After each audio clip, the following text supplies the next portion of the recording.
ফলে এই বন্ধুত্ব আজীবন থেকে যাবে, যোগাযোগ থাকবে, কথা হবে, গল্প হবে, লড়াইয়ের ময়দানে দেখা হবে, আরও কোনো জায়গায় অন্য জায়গায় একসাথে ব্যারিকেড ভাঙবো। আমাদের যে শত্রু যারা আছে তারা জানে যে এই টিম তার ক্যাপ্টেনের সাথে যদি রাস্তায় দাঁড়িয়ে যায় তাহলে তাদের বুকে কাঁপন ধরতে বাধ্য।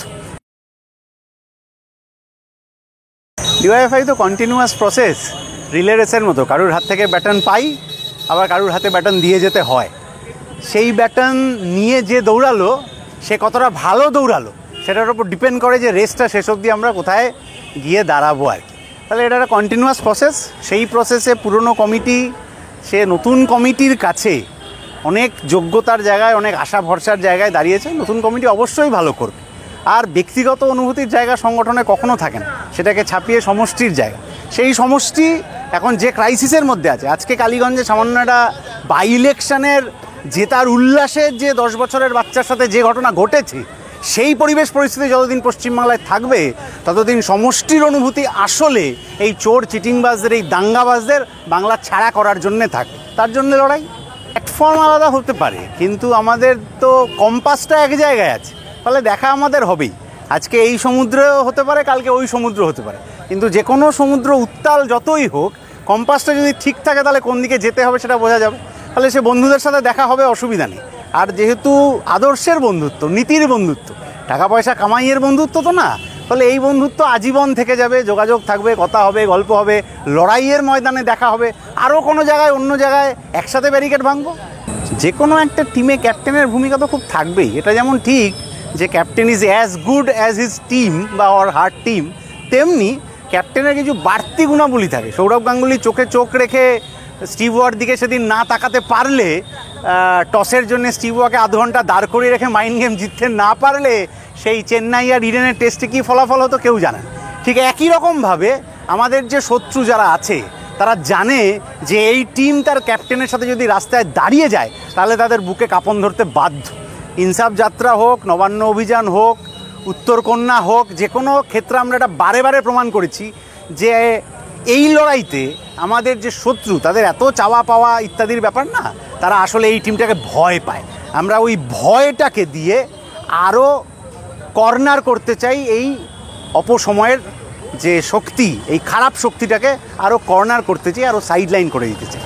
100% সমস্ত বাচ্চাকে কেউ না কেউ হামাগুড়ি দেওয়ার সময় সাহায্য করে, প্রথমবার উঠে দাঁড়ানোর সময় আঙুলটা ধরে দেয়, প্রথমবার শক্ত খাবার খাওয়ানোর সময় সাহায্য করে দেয়।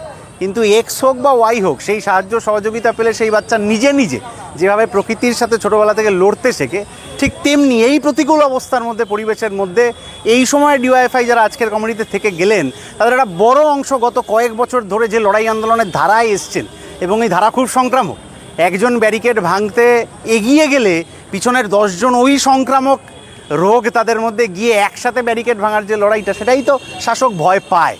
ফলে নানা রকম বক্রোক্তি, নানা রকম খারাপ কথা, ভুল প্রচার, মিথ্যে প্রচার, এগুলো ডিওয়াইএফআই সম্পর্কে করা হয়েছে এই সময়। কেন করা হয়েছে? কারণ যে ভয়টা ওদের আছে, মানুষের যে ভরসা ডিওয়াইএফআই জিতেছে, সেই ভরসার জায়গাটা যাতে একটু টাল খায় সেই জন্য শাসক বারবার চেষ্টা করেছে, কিন্তু পারেনি, ব্যর্থ হয়েছে। ভবিষ্যতে আরও 10 বার ব্যর্থ হবে। আমি রাজনীতিতে যে জায়গাতেই থাকি না কেন, একার সিদ্ধান্তে কোনো দিন ভরসা করিনি। হাত মুঠো না করলে ঘুষি শত্রুপক্ষের শরীরে গিয়ে ভালো করে আঘাত হানতে পারবে না। ফলে যখন যে অবস্থাতে আছি, সামগ্রিক সিদ্ধান্ত সকলে মিলে নেওয়া। কাল থেকে যাদের সাথে অন্য উত্তাল সমুদ্রে কাজ করব তাদের সাথেও একই রকমভাবে সামগ্রিক সবার সাথে আলাপ আলোচনার ভিত্তিতে সিদ্ধান্ত। ব্যক্তি মতামত থাকে, কিন্তু সেই ব্যক্তি মতামত যখন সবার সাথে মিলে একটা সিদ্ধান্ত হয়, তখন ওই সিদ্ধান্ত সবসময় আমার এবং আমার পাশের যে কমরেড লড়ছে তার। ফলে একসাথে যখন লড়াই হবে তখনই আমি কি বললাম, আমি কি করলাম এর ভাবনা থাকে না। ঐক্যবদ্ধভাবেই এই লড়াইটা এই শত্রুর বুকে কাঁপন ধরানোর জন্য হবে। 23 সালে পঞ্চায়েতে এত ব্যালট বাক্স রাস্তায় ফেলে দিতে হয়েছিল কেন? এত ব্যালট খেয়ে ফেলতে হয়েছিল কেন? 24 সালে লোকসভার আগে বিভিন্ন জায়গায় দাঙ্গা বাঁধাতে হয়েছিল কেন? পহেলগাঁওয়ের ঘটনার পর বামপন্থীদের সম্পর্কে মিথ্যে প্রচার করতে হয়েছিল কেন?